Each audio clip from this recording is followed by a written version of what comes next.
Hi everyone, কালকে আমি একটা সিনেমা দেখলাম। সিনেমাটার নাম হচ্ছে লাইভ। বঙ্গ ইউটিউব চ্যানেলে মুক্তিপ্রাপ্ত একটা সিনেমা, বাংলাদেশি সিনেমা। তো এই সিনেমাটা দেখার পর আমি প্রথমে ভাবলাম এটা একটা নর্মালি সিনেমা হতে পারে, তো সেই কারণের জন্য খুব একটা উৎসাহ নিয়ে আমি দেখতে শুরু করিনি। কিন্তু দেখতে দেখতে আমাকে বেশ ইন্টারেস্টিং লাগলো, এবং কোন কোন জিনিসগুলো ইন্টারেস্টিং লাগলো, কোন কোন জিনিসগুলো খারাপ লাগলো সেটা নিয়ে বলবো, এবং লাস্টে বলবো এই সিনেমাটা আপনাদের দেখা উচিত কিনা। তো এই সিনেমাটার প্রধান চরিত্রে আছে যদি আমি কাকে বলি, তো সে হচ্ছে সাইমন সাদিক। সাইমন সাদিককে আমি এর আগে কখনো দেখিনি, এবং তার কোনো কাজও আমি সেভাবে দেখিনি কখনো। আর মাহিয়া মাহিকে আমি চিনি, তো মাহিয়া মাহি এর লিড ক্যারেক্টারে আছে।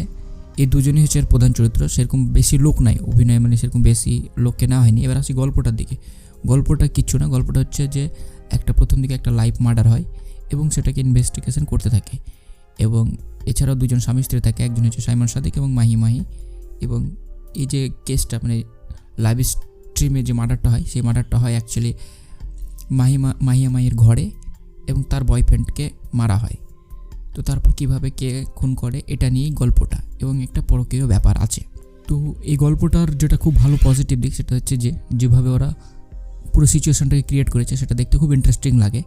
এবং থ্রিলার বলতে গেলে প্রথম দিকে মোটামুটি বেশ ভালোই থ্রিলার লাগে। তৃতীয় দিকে হচ্ছে এখানে বেশ কিছু সিন আছে, যে সিনগুলো সেভাবে খুব বিল্ড আপ করেছে। এবং যে সাইমন সাদিক বলে যে ছেলেটা আছে, তার অভিনয় দুর্দান্ত ছিল, এটা সত্যি কথা। কারণ প্রথম থেকে আপনি যদি দেখেন যে একটা সাইকো ব্যাপার যেটা থাকে সেটা এখানে ভালো লাগে, এবং বাংলায় আমরা সেইভাবে সাইকো খুব একটা দেখতে পাই না। তো সেই ক্ষেত্রে এই মানে একে সাইকো রূপে দেখতে খুব ইন্টারেস্টিং লাগে। আর মাহির এখানে অ্যাক্টিং বলতে গেলে ধরেন তার অ্যাক্টিংই এখানে দেওয়া হয়েছিল ন্যাকামো করা, তো সে তার ন্যাকামো জায়গাগুলো বেশ ভালো করেছে, এবং প্রচণ্ড ন্যাকামো করার সিন ছিল যেগুলো সত্যি বেশি বেশি করে ন্যাকামো করেছে। তো এই দৃষ্টিগুলো এবং ওভারঅল সিনেমাটা যদি আমাকে বলেন 5-এর মধ্যে কত দিতে, তো আমি 5-এর মধ্যে সিনেমাটাকে 3-3.5 দিব। এবং 5-এর মধ্যে 3.5 কিন্তু সিনেমার জন্য খারাপ না। তো যারা অন টাইম ওয়াচ করতে চান এবং ভাবতে চান যে কিছু একটা দেখবো, তো তারা ডেফিনেটলি দেখতে পারেন। এবার আসি নেগেটিভ দিকে। এই সিনেমার নেগেটিভ দিকে আমাকে সবচেয়ে যেটা লেগেছে সেটা হচ্ছে মাহিয়া মাহি, তার অভিনয় ভালো ছিল না।